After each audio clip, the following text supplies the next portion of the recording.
चरखी दादरी में ब्राह्मण कल्याण समिति ने अधिकार कार्यक्रम का आयोजन किया, जिसमें बतौर मुख्य अतिथि पूर्व केंद्रीय मंत्री विनोद शर्मा ने शिरकत की। इस मौके पर पूर्व केंद्रीय मंत्री विनोद शर्मा को ब्राह्मण समाज के लोगों ने सम्मानित किया।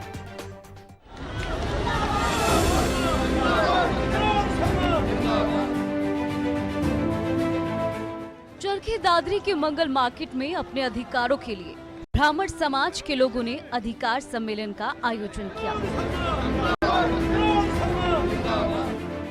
जिसमें मुख्य अतिथि के तौर पर पूर्व केंद्रीय मंत्री विनोद शर्मा ने शिरकत की। इस कार्यक्रम में ब्राह्मण कल्याण समिति ने पूर्व केंद्रीय मंत्री विनोद शर्मा को 10% आरक्षण दिलाने के लिए प्रयास करने पर पगड़ी पहनाकर सम्मानित किया। कार्यक्रम में 36 बिरादरी के लोग मौजूद रहे। तो अधिकार सम्मेलन के बारे में मैंने देखा कि लोगों में उत्साह है। अधिकार तो हमें अपने लेने ही हैं। मैं कोई भाषण नहीं दूंगा, मैं तो आपसे व्यक्तिगत तौर पर संवाद करने आया हूं, आपकी बातों को और भावनाओं को समझने के लिए आया हूं।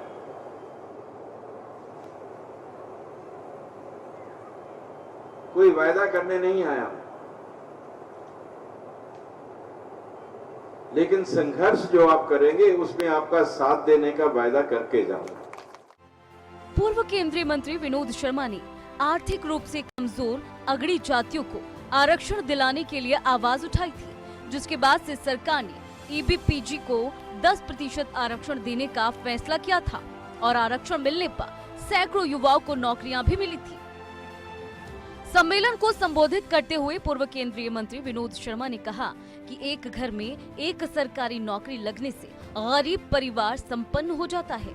इसके साथ ही विनोद शर्मा ने ये भी कहा कि लोग अपने अधिकार को लेने के लिए सजग हैं। हमेशा लोगों के संघर्ष में मैं साथ रहूंगा।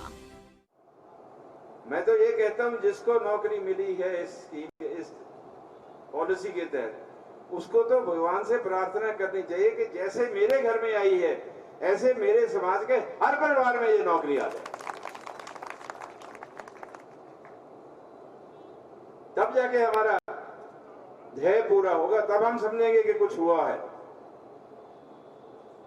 और आपने कहा 15,000 नौकरी मिली है, अब नहीं मिल रही। ये जो अधिकार सम्मेलन आप कर रहे हैं, वो इसकी याद तभी आई है आपको कि अब नहीं मिल रही, तो अधिकार कैसे मिलेंगे?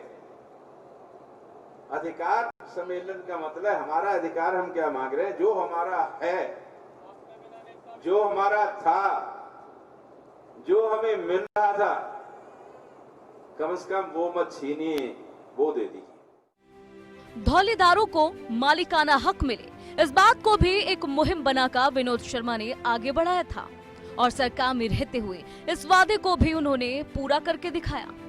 अधिकार सम्मेलन कार्यक्रम को संबोधित करते हुए पूर्व केंद्रीय मंत्री ने अगड़ी जाति के ऐसे परिवारों पर अपनी चिंता व्यक्त की जो आर्थिक रूप से कमजोर हैं। बदलाव को लाने के लिए मेहनत करनी पड़ती है और बदलाव आने के लिए वक्त लेता है, एक दिन में नहीं आता। आज से मेहनत करते रहेंगे तो बदलाव 5,000 नौकरियों से नहीं आता, बदलाव 15,000 नौकरियों से नहीं आता। आया क्या 15,000 नौकरियों से बदलाव? मिली है ना, तो बदलाव आया। बदलाव अभी तो 15,000 नौकरियों के साथ आपकी आशाएं बनी हैं, आपकी भावनाएं बनी, आपको आशा की किरण दिखी है कि ये नौकरियां मिल सकती हैं। लेकिन बदलाव आएगा जिस दिन 2 लाख, 3 लाख, 4 लाख नौकरियां 4 लाख घरों में सरकारी होंगी, उस दिन बदलाव का दिन होगा। उन्होंने कहा कि हर व्यक्ति को अपने अधिकार पाने का पूरा हक है, इसके लिए जागरूक रहना चाहिए और अपने अधिकारों के लिए जरूरत पड़े तो लड़ाई भी लड़नी चाहिए। हर व्यक्ति को अपने वोट की ताकत का सही इस्तेमाल करना चाहिए ताकि वो अपने लिए एक बेहतर कल को तैयार कर सके। मिलेगी तो एक ही आशा है कि अपने दूसरे अधिकार का इस्तेमाल आप कैसे करते हैं। वो अधिकार क्या है आपका। देश में, प्रदेश में ताकत किसके हाथ में जाएगी, ये फैसला तो आप कर सकते हैं ना। अगड़ी जातियों, खासकर ब्राह्मण समाज के अधिकारों के लिए पूर्व केंद्रीय मंत्री विनोद शर्मा पहले से ही आवाज उठाते आए हैं। एक बार फिर उन्होंने संदेश दिया है कि ब्राह्मण समाज के अधिकारों के संरक्षण और कल्याण के लिए उनके साथ ऐसे ही खड़े रहेंगे। इंडिया न्यूज हरियाणा के लिए जींद से रोहताश भोला की रिपोर्ट।